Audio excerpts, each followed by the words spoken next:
So the question of the day is, what alternatives are there to good girl?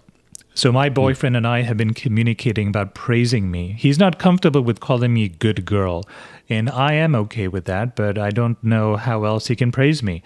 I don't like the sound of good job or anything else like that because I'm not sure what to do. I need help for alternatives because I've literally been crying for almost an hour because of this. Okay, I mean, crying for an hour because of this might be a bit overmuch, but it does speak to, though, an interesting question about why it is that it is difficult to find a good replacement for this term. At least in my mind, it just there's a fittedness to it, to the situation. So what are your thoughts? I think with terms like this, and there are a few others which we can get into, but with terms like this, it's hard to find a replacement because a lot of what's being played upon is our social understanding of the term. So for instance, if I were to tell you that actually I need a replacement for the term slut, well, that's hard to replace, right? Because there isn't quite anything that means that culturally and emotionally. There isn't. Can you define it? Can you define it for us, please? Define slut. I mean. Yeah, the word slut. What do you mean by slut?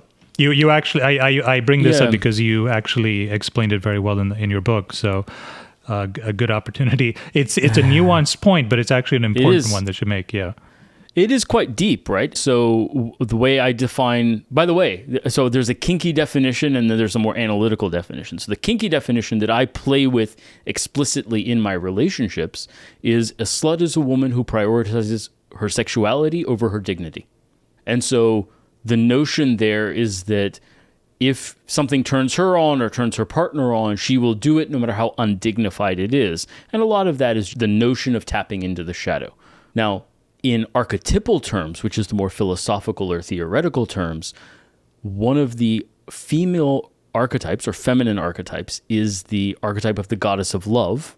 And the shadow forms of the goddess of love are the slut and the cock tease. And so you see examples of both. The mean girls are the cock tease, and then the slut is the archetypal slut who sleeps around. But the notion here is that biologically, sex should not be easy to access. That's the whole point of it, is getting men to compete with each other and with the environment in order to get sexual access for reproduction.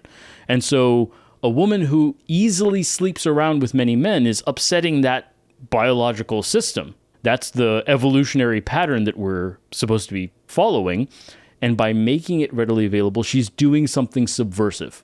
Now, she will be shamed for that socially, because we have a cultural overlay on top of the biology that tells us to keep this in check, is that women should not be sleeping around randomly. And so that shame then is put out onto women culturally in order to prevent easy sexual access. And obviously birth control changes a lot of this, but this is the evolutionary origin of this.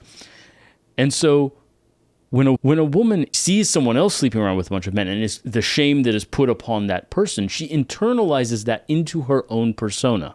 So she says, well, I will present a more prim and proper front. I will dress in a way that does not indicate that I'm making sex easy. If you think about it, why is there such a thing as dressing slutty? Dressing slutty means I'm dressing in a way that indicates easy sexual availability. That I'm not going to make this hard for you. And that is what's being advertised there, and that's why shame is heaped upon it, and should be culturally. That is actually biologically and culturally the correct move. But in an intimate relationship, the thing flips, is that now I need to go into the shadow and be myself and express the notion that I want a lot of sex as a woman, that yes, maybe I have a very high sex drive as a woman, and I need a place to express that safely and ideally within a stable relationship. There's room to express that, but that is inhabiting the slut archetype. That is going into the shadow and becoming the slut archetype.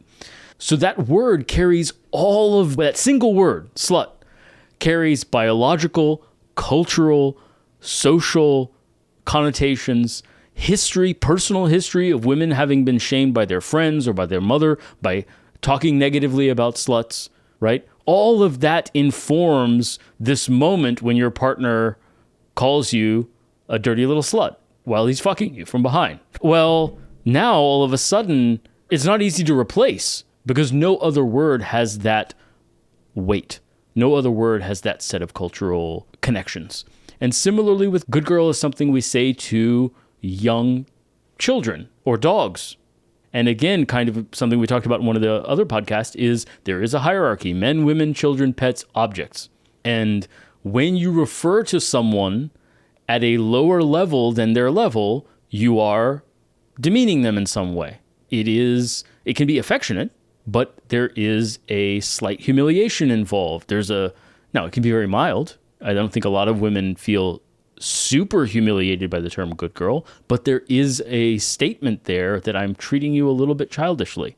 And relative to men, women are a step down. They are in the direction of a child to some degree, and that enforces this. So it's very difficult to find a replacement term because nothing else quite carries that set of connotations. Yeah, one of the ways of answering Opie's question is perhaps to understand why that particular term is used at all. Because she said, well, maybe he could say I'm doing a good job, but that's obviously it's easy to just instinctively know that does not connect with anything at all, because that machinery just described isn't being I'll actually leveraged. give you one of my, well, it's funny because the term good job can be used in a way that triggers some interesting, not at all the same, but some other humiliation machinery, which is after I've come, let's say a girl gives me a blowjob or I fuck her or whatever, and we're cuddling and I say, good job. There's a whorishness in what I'm implying there, right?